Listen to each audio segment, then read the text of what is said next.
This time last year, trade barriers between Korea and China were removed. But contrary to expectations, Korea's trade with its number one partner has not fared particularly well over the past 12 months. And for more on the FTA's achievements and the challenges that remain, Kim In-ji reports.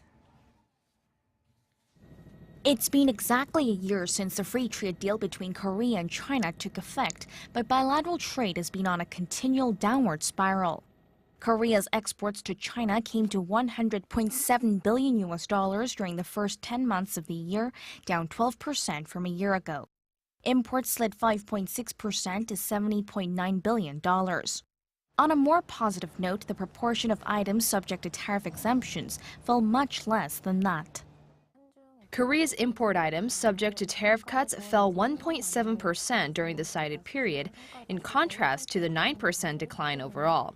The benefits were most apparent in the chemical or petrochemical sector, where the tariff cuts were relatively larger. Under the deal, Seoul agreed to eliminate import tariffs on 79% of all products from China within a decade, while Beijing would do the same on 71% of all products from Korea. In 20 years, duties will be removed on over 90% of all goods. With the deal taking effect on December 20th, 2015, the countries got an extra round of tariff cuts ahead of the new year in 2016. Korea and China will now get to enjoy a third round of cuts starting on January 1st. However, it's still a bumpy road ahead. China has been stepping up domestic production and is also seeking to slap non-tariff measures on Korean imports. On top of that, Seoul's decision to bring the U.S. THAAD missile defense system to the peninsula, which China opposes, could also weigh on bilateral economic relations. Going forward, export-reliant Korea may need more just than free trade deals.